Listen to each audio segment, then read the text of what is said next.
स्वागत छ।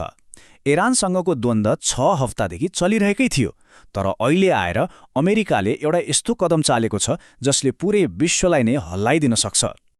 आजको हाम्रो छलफलको मुख्य विषय यही हो। डोनाल्ड ट्रम्पले होर्मुजको जलडमरूमा दोहोरो नाकाबन्दीको घोषणा गरेका छन्, त्यो पनि यस्तो ठाउँमा जहाँ इरानले पहिलेदेखि नै अवरोध गरिरहेको थियो। अब प्रश्न उठ्छ कि यो कुनै उत्कृष्ट रणनीति हो वा केवल पागलपन? यसको पछाडिको तर्क के हो त? ल, अब पहिलो खण्डमा जाउँ। हामी यो दोहोरो नाकाबन्दी वास्तवमा के हो र यसलाई कति अराजक तरिकाले घोषणा गरियो भन्ने कुरालाई अलि गहिरिएर हेर्नेछौँ।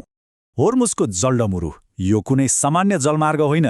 सोच्नुहोस् त, यो त विश्व अर्थतन्त्रको धमनी जस्तै हो।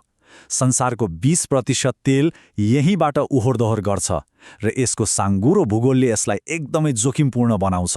यहाँ हुने कुनै पनि अवरोधले सिधै विश्वव्यापी प्रभाव पार्छ। अब यहाँ दुईवटा बिल्कुलै फरक तर्कहरू छन्।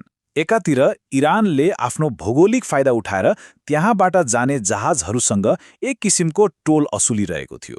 यसको प्रतिक्रियामा ट्रम्प प्रशासनले यदि हामी जान पाउँदैनौँ भने अरू कोही पनि जान पाउँदैन भन्ने नीति लिएको देखिन्छ।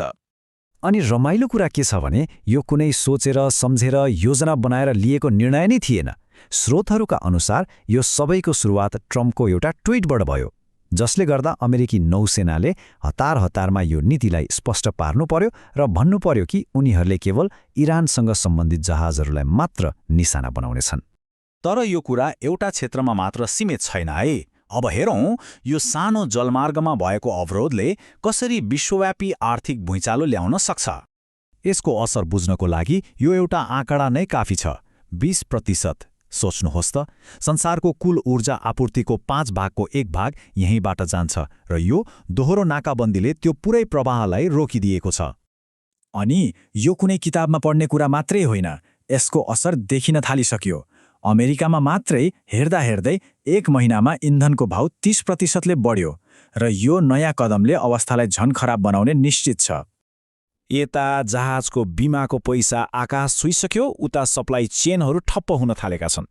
यस्तोमा विश्वव्यापी मन्दीको खतरा अब कुनै काल्पनिक कुरा रहेन, यो त एकदमै वास्तविक भइसकेको छ।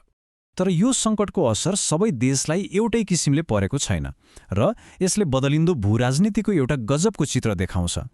चीन र भारतको अवस्था हेर्ने हो भने आकाश जमिनको फरक छ।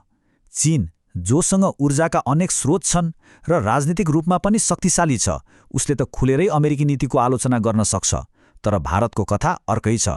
50% भन्दा बढी यही बाटोमा निर्भर, अनि फेरि अमेरिकाको क्वाड पार्टनर पनि। मतलब भारत त चारैतिरबाट फसेको जस्तो देखिन्छ। अब इरान चुप लागेर बसेको छ भन्ने सोच्नु चाहिँ ठूलो गल्ती हुन्छ, किनभने इरानको रणनीति नै असमित युद्ध मतलब एसिमेट्रिक वारफेयरमा आधारित छ। इरान यहाँ हात बाँधेर बसेको छैन। उनीहरूले असिमेट्रिक वारफेयरको रणनीति अपनाउँछन्, जस्तै साना डुङ्गा, माइनहरू र साइबर हमलाहरू प्रयोग गर्ने, जसले ठूला नौसेनालाई पनि चुनौती दिन सक्छ। अनि हेर्नुहोस्, एउटा चिनिया ट्याङ्करलाई सफलतापूर्वक पार गराएर उसले यो नाकाबन्दीलाई तोड्न सकिन्छ भन्ने सङ्केत दिइसकेको छ। अब कुरा अझै रोचक हुँदैछ जब हामी यो सैन्य रणनीतिको पर्दा पछाडि हेर्छौं र यी निर्णयहरू लिनुको राजनीतिक कारण खोज्छौं, तब कथाले अर्कै मोड लिन्छ। यो कदम अमेरिकाभित्रै पनि लोकप्रिय छैन। ट्रम्पको अनुमोदन मूल्याङ्कन मतलब अप्रुभल रेटिङ -43% मा झरेको छ। यो त उनले चुनावमा गरेको विदेशी युद्धमा नफस्ने बाचाको ठिक उल्टो भयो नि। यो आँकडाले अमेरिकी जनता कति असन्तुष्ट छन् भन्ने प्रष्टै देखाउँछ। अनि नेतन्याहुको यो भनाइ हेर्नुहोस् त, यसले अमेरिकी नीतिमा इजरायलको कति गहिरो प्रभाव छ भन्ने देखाउँछ। अमेरिकी उपराष्ट्रपतिले इजरायली प्रधानमन्त्रीलाई रिपोर्ट गर्नु, यो कुराले धेरै अमेरिकीहरूलाई निराश बनाएको छ र यसले अमेरिकाको विदेश नीतिको प्राथमिकतामाथि नै प्रश्न उठाएको छ।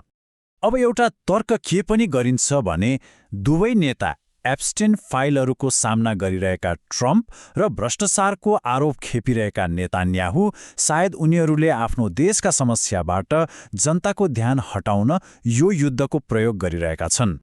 यो अस्तव्यस्त निर्णय प्रक्रिया र राजनीतिक दबावका कारण अब विश्लेषकहरू र आम जनताले नेताहरूको मानसिक स्थिरतामाथि नै गम्भीर प्रश्न उठाउन थालेका छन्। कुरा कतिसम्म गम्भीर भइसक्यो भने पूर्व CIA निर्देशक जस्ता उच्च पदस्थ अधिकारीहरूले पनि अब खुलेआम संवैधानिक व्यवस्था मतलब 25औं संशोधनको कुरा गर्न थालेका छन्, जुन चाहिँ अयोग्य राष्ट्रपतिलाई हटाउनका लागि बनाइएको हो। र यो चिन्ता केही विज्ञहरूको मात्र होइन।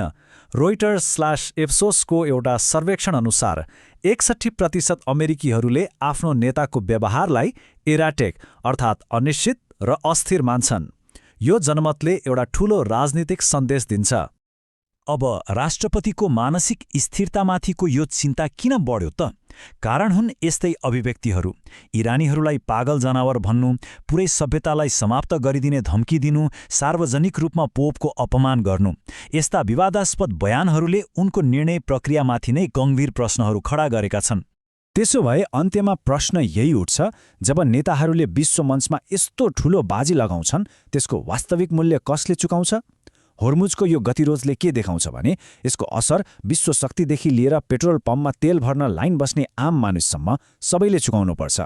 रणनीति र निराशाको यो खतरनाक खेलले हामी सबैलाई कुनै न कुनै रूपमा असर गर्छ।